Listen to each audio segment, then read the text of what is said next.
प्रश्न: जीन पियाजे के संज्ञानात्मक विकास के सिद्धांत की सविस्तार व्याख्या कीजिए तथा इसका शैक्षणिक महत्व स्पष्ट कीजिए।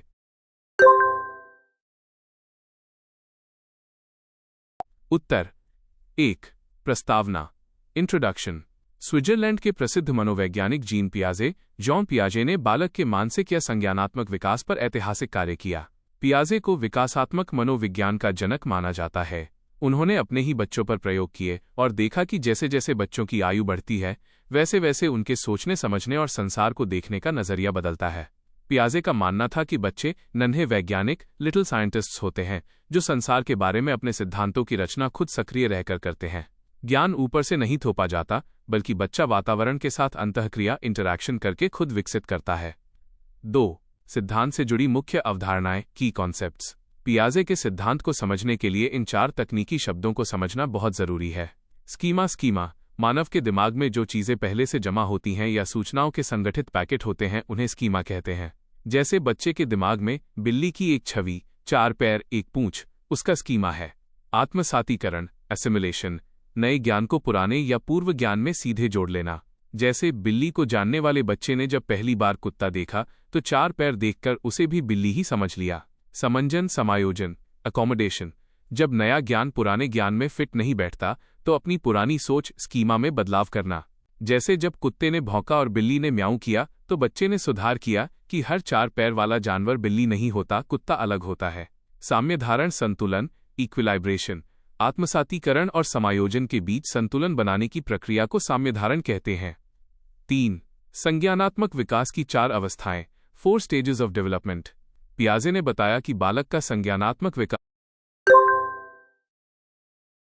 क्रमिक रूप से 4 अलग अलग अवस्थाओं से होकर गुजरता है। संवेदी गामक अवस्था, सेंसरी मोटर स्टेज, 0 से 2 वर्ष। इस अवस्था में शिशु अपनी ज्ञानेंद्रियों, आंख, कान, त्वचा और शारीरिक क्रियाओं, पकड़ना चूसना के माध्यम से सीखता है। मुख्य विशेषता, वस्तु स्थायित्व, ऑब्जेक्ट परमानेंस। इस अवस्था के अंत तक लगभग 18-24 महीने में बच्चे के अंदर ये समझ आ जाती है कि कोई वस्तु अगर उसकी आंखों के सामने नहीं है तो भी उसका अस्तित्व है, जैसे खिलौना छुपेन पर उसे ढूंढना। 2. पूर्व संक्रियात्मक अवस्था, प्री ऑपरेशनल स्टेज, 2 से 7 वर्ष। इस अवस्था में बच्चा भाषा सीखने लगता है और प्रतीकों, सिंबल्स का उपयोग करने लगता है। मुख्य कमियां, विशेषताएं, जीववाद, एनिमिज्म, निर्जीव वस्तुओं को सजीव समझना, जैसे गुड़िया को चोट लगने पर रोना या सोचना कि उसे भूख लगी है। केंद्रित विचार, ईगोसेंट्रिज्म, बच्चा सोचता है कि जैसा वो देखता और महसूस करता है, पूरी दुनिया भी वैसा ही सोचती है। अपरिवर्तनीयता, इरिवर्सिबिलिटी, बच्चा क्रियाओं को उलट नहीं पाता। जैसे उसे पता है कि 2 + 3 = 5 होता है, लेकिन पूछने पर कि 5-3 कितना होगा, वो चकरा जाता है। वो बर्फ से पानी बनना तो समझता है, पर पानी से दोबारा बर्फ बनने की प्रक्रिया को नहीं समझ पाता। 3. मूर्त संक्रियात्मक अवस्था, कॉन्क्रीट ऑपरेशनल स्टेज, 7 से 11 वर्ष। इस अवस्था में बच्चा उन वस्तुओं के प्रति तार्किक चिंतन, लॉजिकल थिंकिंग शुरू कर देता है जिन्हें वो सीधे देख सकता है, मूर्त वस्तुएं। मुख्य विशेषताएं, पलटावी गुण, रिवर्सिबिलिटी, बच्चे में विचारों को पलटने की क्षमता आ जाती है। संरक्षण, कॉन्जर्वेशन, बच्चा समझने लगता है कि बर्तन का आकार बदलने से वस्तु की मात्रा पर फर्क नहीं पड़ता, जैसे चौड़े बर्तन और लंबे गिलास में बराबर पानी होने की समझ। वर्गीकरण, क्लासिफिकेशन, वस्तुओं को उनके आकार, रंग या वजन के आधार पर छांटना सीख जाता है। औपचारिक अमूर्त संक्रियात्मक अवस्था, फॉर्मल ऑपरेशनल स्टेज, 11 वर्ष से आगे। ये संज्ञानात्मक विकास की सर्वोच्च अवस्था है। इसमें किशोर अमूर्त या काल्पनिक चीजों के बारे में भी तार्किक रूप से सोचने में सक्षम हो जाता है। मुख्य विशेषता, निगमनात्मक तर्क, डिडक्टिव रीजनिंग, बच्चा नियमों से उदाहरणों की ओर सोचना शुरू कर देता है।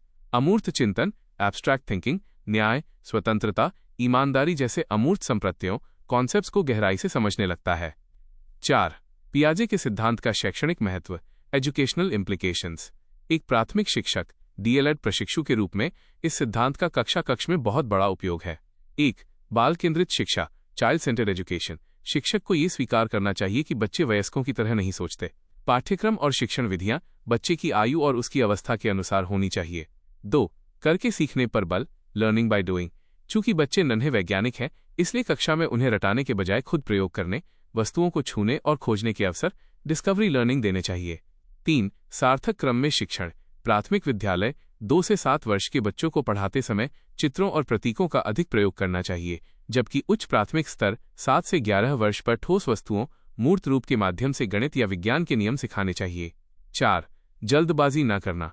बच्चे को उसकी मानसिक परिपक्वता से पहले कोई कठिन अमूर्त नियम नहीं सिखाना चाहिए, अन्यथा वो केवल रटना सीखेगा, समझना नहीं। निष्कर्ष: संक्षेप में जीन पियाजे का सिद्धांत हमें यह समझने का दृष्टिकोण देता है कि बच्चे का मानसिक विकास एक क्रमिक प्रक्रिया है।